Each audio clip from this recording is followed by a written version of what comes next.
Across America's vast landscape, a quiet crisis is unfolding. While major cities continue to grow and thrive, hundreds of small towns are slowly disappearing from the map. These aren't ghost towns from the Wild West era. These are communities that were bustling just decades ago, places where families built their lives, where Main Street was the heart of commerce, and where Friday night football games brought the entire town together. The reality is stark and undeniable. By 2030, dozens of American towns will cease to exist as functioning communities. Some will become literal ghost towns, others will merge with neighboring municipalities, and many will simply fade away as their last residents pack up and leave for opportunities elsewhere. What's driving this mass exodus from small-town America? The factors are complex and interconnected. Economic collapse following the closure of major employers, the decline of traditional industries like coal mining and manufacturing, aging populations with young people fleeing for cities, climate change making some areas uninhabitable, and the digital divide leaving communities isolated from modern opportunities. But this isn't just about statistics and economic trends. Each dying town represents thousands of personal stories. Families who've called these places home for generations, local business owners watching their customer base evaporate, elderly residents who refuse to leave the only home they've ever known, and young people torn between loyalty to their roots and the need to build a future elsewhere. Cairo, Illinois. The confluence of decline. Once known as the gateway to the South, Cairo sits at the strategic confluence of the Mississippi and Ohio rivers. In its heyday, this Illinois town was a crucial transportation hub with over 15,000 residents. Today, fewer than 2,000 people call Cairo home, and that number drops every year. Cairo's decline began in the 1960s with racial tensions and white flight, but economic factors sealed its fate. The town lost its strategic importance as river transportation gave way to rail and highway systems. Major employers shuttered their operations, leaving behind a landscape of abandoned buildings and crumbling infrastructure. Local officials have tried various revitalization efforts, including historic preservation projects and attempts to attract tourism. However, these initiatives have failed to gain traction due to the town's isolation, poor infrastructure, and lack of amenities that modern visitors expect. The few remaining businesses struggle to stay afloat with such a limited customer base. The demographic profile of Cairo's remaining residents also points toward extinction. The population is disproportionately elderly, with few young families or working-age adults. Without an influx of new residents or a major economic catalyst, Cairo will likely be largely abandoned by 2030, joining the ranks of America's modern ghost towns. Centralia, Pennsylvania. Underground fire, above-ground exodus. Centralia's story reads like something from a horror movie, but it's all too real. This Pennsylvania town has been burning underground since 1962, when a coal seam fire ignited and spread through the network of abandoned mine tunnels beneath the community. What started as a routine trash burning at the town dump accidentally ignited an exposed coal seam. Despite numerous attempts to extinguish the fire, it continued to spread underground, creating dangerous conditions for residents. Toxic gases began seeping through basement floors, ground temperatures reached dangerous levels, and sinkholes opened without warning. By 2030, even the most stubborn residents will likely be gone, either relocated by authorities for safety reasons or claimed by age and illness. Centralia will remain on maps as a geographic feature, but it will no longer exist as a living community. Piker, Oklahoma. Toxic legacy of the mining boom. Piker once embodied the American dream of prosperity through hard work and natural resources. Located in the heart of the Tar Creek Superfund site, this Oklahoma town was built on lead and zinc mining that provided good-paying jobs and supported a community of over 14,000 people at its peak. The mining that built Piker also destroyed it. Decades of extraction left behind massive piles of contaminated waste known as chat piles, some reaching 150 feet high. These mountains of toxic material contain lead, zinc, cadmium, and other heavy metals that have poisoned the soil, water, and air throughout the region. While Piker technically ceased to exist as a municipality over a decade ago, its story serves as a warning about the long-term costs of environmental destruction. The site continues to pose health risks to the surrounding region, and cleanup efforts are expected to continue for decades. Body, California. From gold rush to tourist ghost. Unlike many dying towns that face slow, painful decline, Body experienced rapid boom and bust cycles typical of mining communities. Located in the eastern Sierra Nevada mountains, Body was one of California's most notorious gold mining towns in the late 1800s.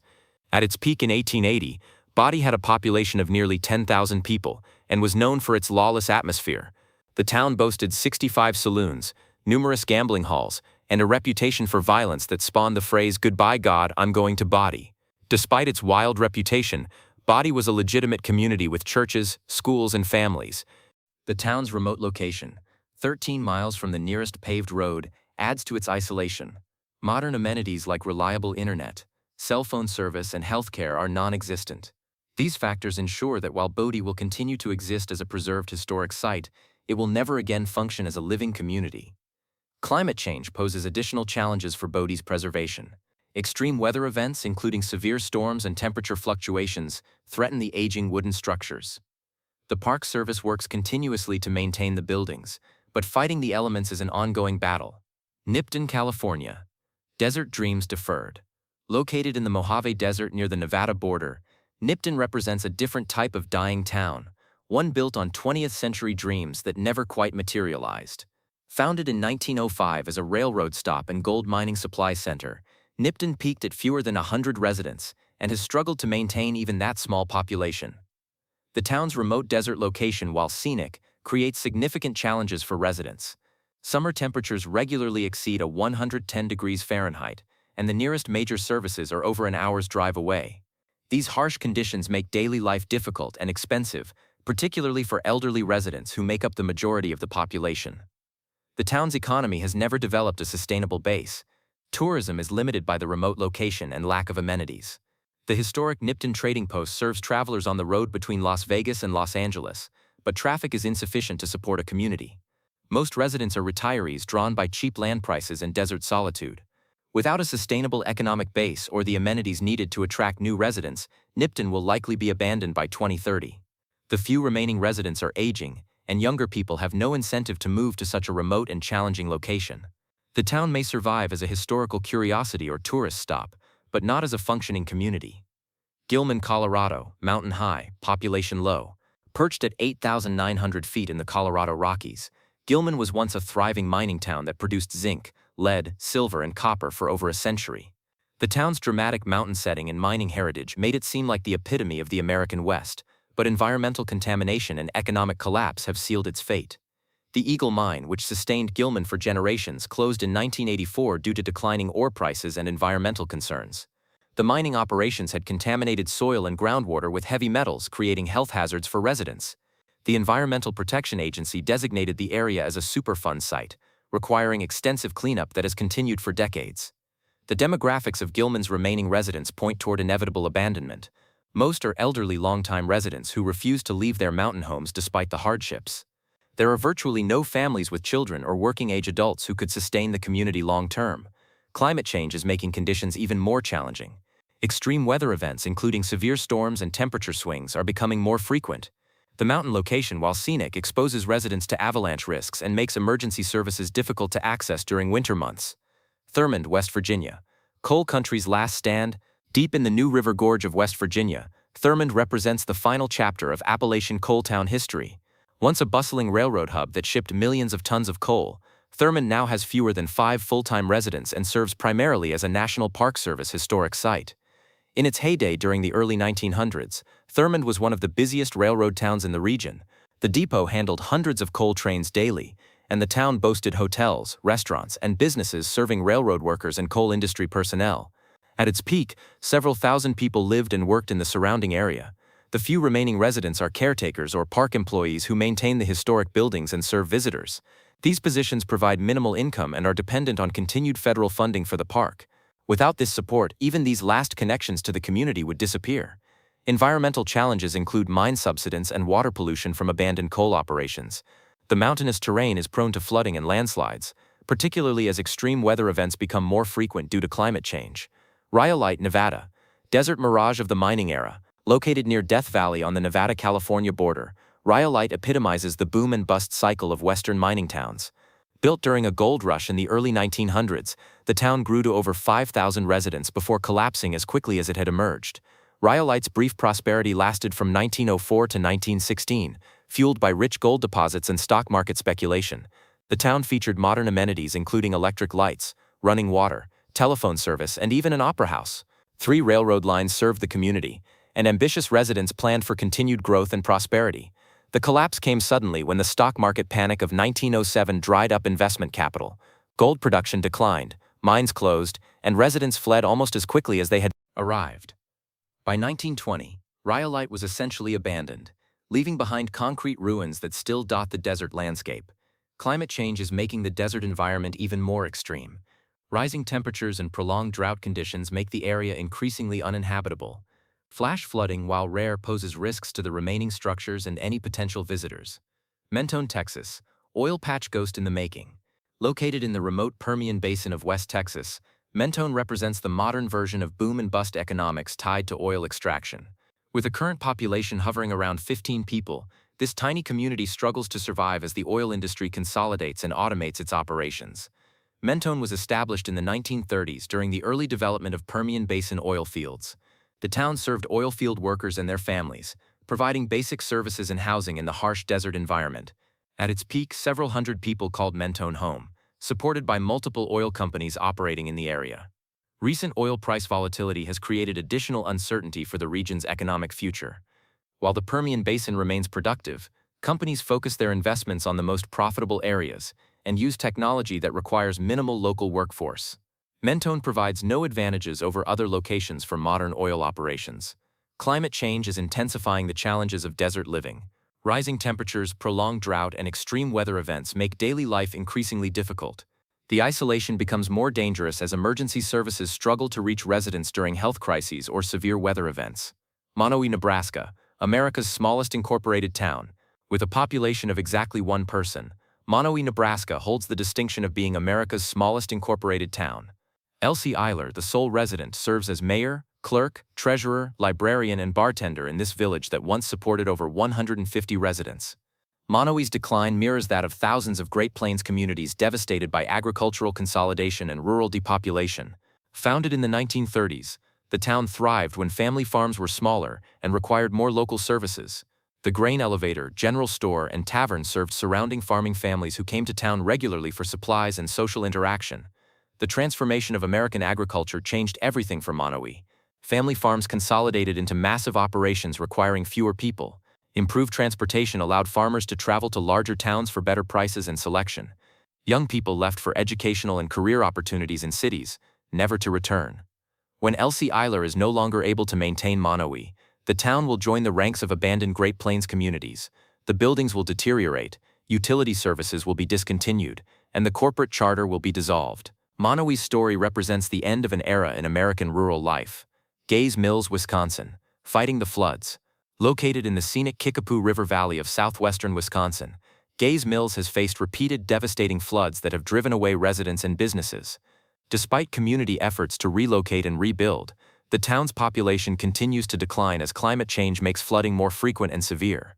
Gaze Mills was established in the 1840s along the Kickapoo River, taking advantage of water power for mills and the fertile valley soil for agriculture. The town grew to over 1,000 residents and became a regional center for apple production, earning recognition for its fruit orchards and processing facilities. Infrastructure challenges compound the town's problems. Maintaining roads, bridges, and utilities in a flood-prone area requires constant investment and vigilance.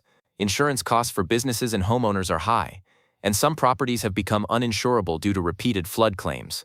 Climate change projections suggest that extreme precipitation events will become more frequent and intense in the upper Midwest. This means that despite relocation efforts, Gaze Mills will continue to face flood risks that make long-term sustainability questionable. Monticello, Utah, uranium legacy and uncertain future. Located in southeastern Utah's Canyon Country, Monticello was built on uranium mining during the Cold War era, but now faces an uncertain future as its economic foundation has crumbled, and environmental contamination threatens public health. Monticello's boom years came during the 1950s and 1960s, when uranium demand peaked for nuclear weapons and power plants. The town served as a processing center for uranium ore, providing good-paying jobs and supporting a population of over 2,000 residents. The processing mill operated around the clock, and the town built schools, services, and infrastructure to support worker families. Healthcare access is a growing concern as the population ages. The nearest major medical facilities are hours away, and the town struggles to maintain local health services with a declining patient base. Emergency medical situations require expensive helicopter transport or long ambulance rides. Water availability remains a constant challenge in this arid region. The town competes with agricultural users and uranium mining operations for limited groundwater resources. Climate change is expected to increase drought conditions and reduce water availability throughout the Colorado Plateau region. Calico, California. Desert dreams and tourist schemes. Nestled in the Mojave Desert between Barstow and Las Vegas, Calico represents the modern commodification of the American West's mining heritage. Once a legitimate silver mining boomtown in the 1880s, today's Calico exists primarily as a tourist attraction that struggles to maintain even that limited purpose. During its authentic mining era from 1881 to 1896, Calico produced over $20 million worth of silver and supported a population of 3,500 residents. The town featured the typical amenities of a prosperous mining community: hotels, saloons, stores, a school, and even a railroad connection. When silver prices crashed in the 1890s, Calico joined the ranks of abandoned western ghost towns. Competition from other tourist attractions, including nearby casinos and natural attractions like Death Valley, continues to erode Calico's visitor base. The town lacks the authenticity that draws visitors to genuine ghost towns or the modern amenities that would make it a convenient tourist stop. Without a fundamental change in purpose or massive ongoing subsidies, Calico will likely close as a tourist attraction by 2030. The desert will reclaim the artificially maintained buildings, and this attempt to resurrect a ghost town will return to its natural state of abandonment. Buford, Wyoming, America's loneliest town. At an elevation of 8,000 feet along Interstate 80 in southeastern Wyoming, Buford once held the distinction of being America's smallest incorporated town with a population that fluctuated between 1 and 2 residents. Today, even that minimal population has disappeared, leaving Buford as a roadside curiosity rather than a functioning community. Buford was established in the 1860s as a railroad section house and military outpost along the Transcontinental Railroad route. The town served travelers crossing the challenging terrain of the Rocky Mountains, providing fuel, supplies, and shelter in harsh weather conditions. At its peak in the 1880s, Buford supported nearly 2,000 residents. The decline began as railroad technology improved and fewer section stations were needed for maintenance and supply. The harsh Wyoming climate, with brutal winters and extreme temperature variations, made year-round residence difficult for all but the most determined inhabitants. By the 1970s, only a few hardy souls remained. Don Salmons became Buford's most famous resident when he purchased the town in 1992 and operated it as a one-man community for over 2 decades. He ran a small store and gas station serving travelers on Interstate 80, while also serving as mayor, police chief, and entire city council of the incorporated municipality. In 2012, Salmons sold Buford at auction to Vietnamese buyers who planned to develop it as a tourist destination. However, their plans never materialized, and the town has remained largely abandoned. The extreme isolation and harsh climate make any commercial development extremely challenging and expensive. Climate change is making Wyoming's mountain environment even more extreme. Temperature fluctuations are becoming more severe, and extreme weather events are more frequent. These conditions make the already challenging environment of Buford virtually uninhabitable for permanent residents. Drawbridge, California. Sinking into the bay, hidden in the salt marshes of San Francisco Bay, Drawbridge represents a unique type of American ghost town, one claimed not by economic collapse or environmental disaster, but by changing transportation patterns and rising sea levels. This former railroad town now sits abandoned and slowly sinking into the bay waters. Drawbridge was established in the 1870s as a railroad junction where trains crossed the southern end of San Francisco Bay. The town served railroad workers and their families, providing housing and services in the remote marshland location. During its heyday in the early 1900s, Drawbridge supported about 400 residents and featured hotels, saloons, and a school. The town's decline began when the railroad built a more direct route that bypassed Drawbridge. Without the constant train traffic, the community lost its economic foundation. The remote marshland location, which had been advantageous for railroad operations, became a liability when residents needed access to modern amenities and services. By the 1940s, most residents had abandoned Drawbridge, leaving behind a collection of houses built on stilts over the marshland. The structures were designed to cope with regular flooding from bay tides, but they couldn't withstand decades of neglect and the corrosive effects of saltwater. Today, Drawbridge is accessible only by hiking several miles through the Don Edwards San Francisco Bay National Wildlife Refuge. The remaining structures are in various stages of collapse, slowly being reclaimed by the marsh environment. The town has become a destination for photographers and urban explorers fascinated by its eerie decay. Access restrictions and environmental hazards make Drawbridge unsuitable for any form of permanent habitation. The structures contain lead paint and asbestos, creating health risks for visitors. The marshy terrain is unstable and subject to sudden flooding, making emergency access nearly impossible. Tahawas, New York. Iron mining's Adirondack ghost. Deep in New York's Adirondack Mountains, Tahawas stands as a monument to the boom and bust cycles of extractive industries. This iron mining town experienced two distinct periods of activity before being permanently abandoned, leaving behind industrial ruins in one of the state's most pristine wilderness areas. Tahawas was first established in the 1820s, when high-grade iron ore was discovered in the remote mountain location. The Adirondack Iron Works built a furnace and company town to process the ore, creating a community of several hundred residents in the wilderness. However, the ore proved difficult to process due to high titanium content, and the operation closed in 1857. The town experienced a brief revival during World War II, when the National Lead Company reopened mining operations to extract titanium dioxide for military applications. The company rebuilt much of the town infrastructure and brought in hundreds of workers and their families. Modern housing, schools, and recreational facilities were constructed to support the workforce. The second abandonment came in 1963 when the mine operations were consolidated at other locations. The National Lead Company offered to relocate employees to their other facilities, and most residents accepted the transfers rather than try to find new employment in the remote Adirondack region. The site's historical significance has led to some preservation efforts, but these focus on documenting and protecting the ruins rather than creating a living community. The Adirondack Museum and other organizations conduct research and educational programs about the town's history, but this cannot sustain permanent residence. Access to Tahawas requires a challenging hike through rugged mountain terrain, making it unsuitable for most visitors and impossible for emergency services. The lack of road access means that any supplies or maintenance materials must be carried in on foot, making even basic preservation work extremely expensive and difficult. Elkmont, Tennessee. Vacation homes reclaimed by nature. Located in what is now Great Smoky Mountains National Park, Elkmont represents the transformation of a private resort community into abandoned ruins as federal land acquisition and changing recreation patterns ended its brief existence as a mountain retreat. Elkmont was established in 1908 by the Little River Lumber Company as a logging camp, but it quickly evolved into something more ambitious. The company built a hotel and began selling lots for vacation cabins to wealthy families from Knoxville and other Tennessee cities. The cool mountain climate and scenic beauty attracted visitors seeking escape from summer heat. During its heyday in the 1920s and 1930s, Elkmont featured dozens of vacation cabins, a large hotel, and recreational facilities. Families would spend entire summers in the mountains, creating a seasonal community with its own social traditions and governance. The cabins ranged from simple structures to elaborate vacation homes with modern amenities. The Park Service's wilderness restoration mission ensures that Elkmont will never again function as a residential community. Federal law requires that national park lands be managed primarily for natural resource protection and public recreation, not private habitation or commercial development. Environmental factors make the Elkmont area unsuitable for permanent year-round residents. The mountain location experiences harsh winters, and the cabins were designed only for seasonal use. Modern building codes and environmental regulations would make new construction extremely expensive and likely impossible. Times Beach, Missouri. Dioxin disaster and federal evacuation. Times Beach, Missouri represents one of America's most dramatic examples of environmental contamination forcing the complete abandonment of a community.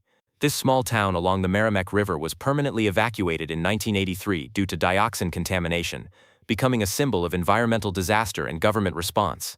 Founded in the 1920s as a summer resort community, Times Beach was designed to provide affordable recreational opportunities for working-class families from St. Louis. The town was built along a picturesque stretch of the Merrimack River and marketed as an escape from urban life. Families could purchase small lots and build simple cabins for weekend and vacation use. Over time, many of the seasonal cabins were converted to year-round homes as families sought affordable housing outside St. Louis.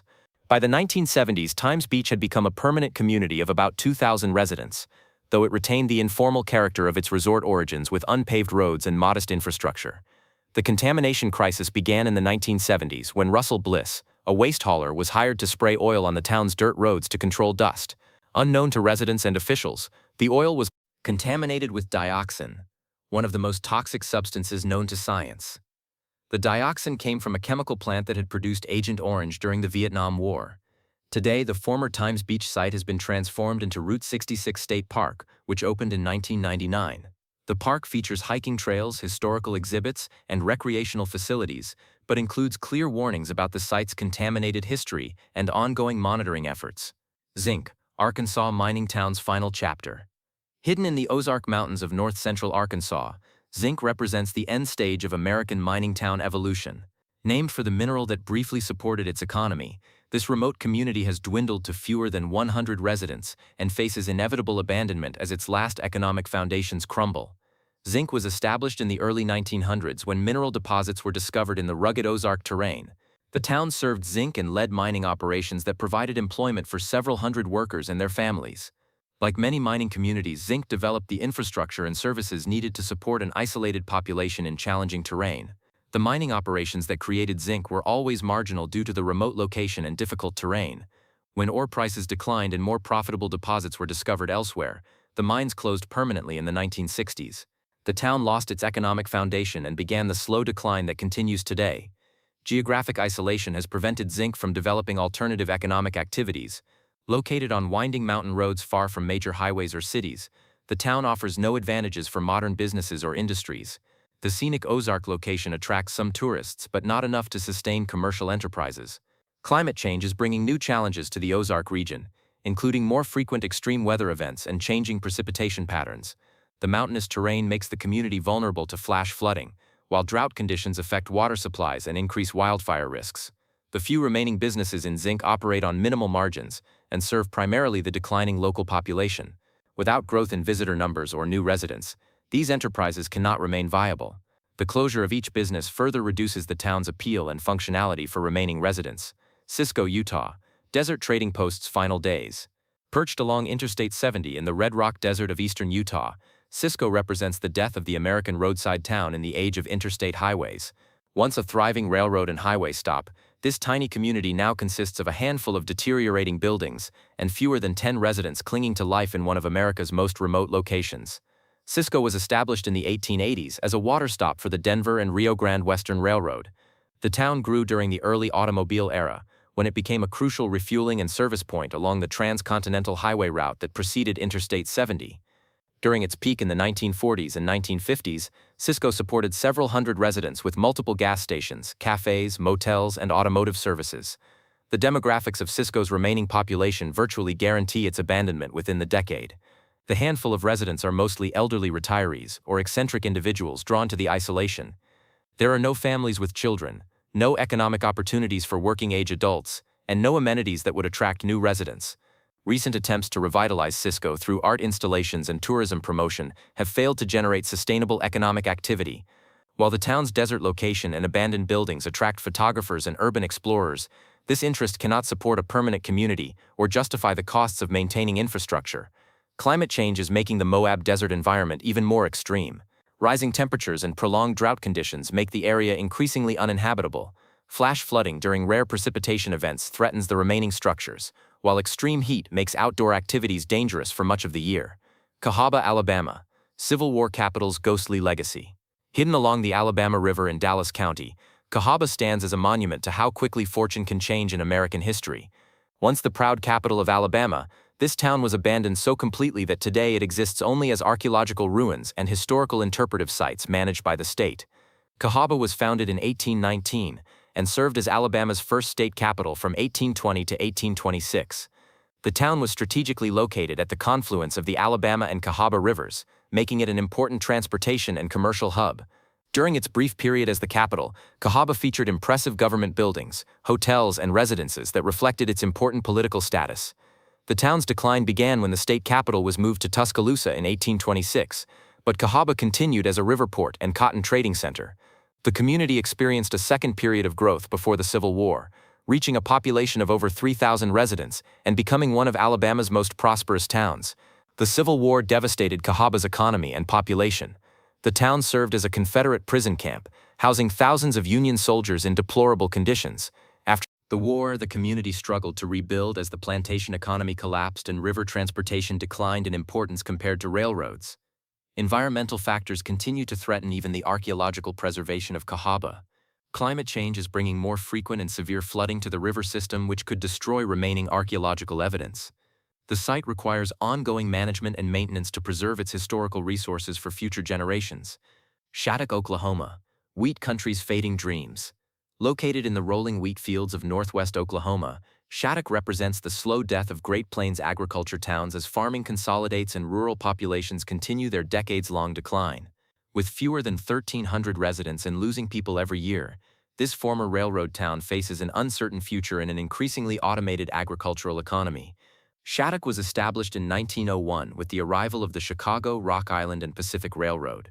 The town became a shipping point for wheat and cattle from the surrounding agricultural region, supporting a population of over 2,000 residents during its peak years in the 1940s and 1950s. Main Street featured a full complement of businesses serving both town residents and surrounding farm families. Infrastructure maintenance challenges grow more severe each year as the tax base shrinks. The town struggles to maintain streets, water systems, and public facilities with fewer residents to share the costs.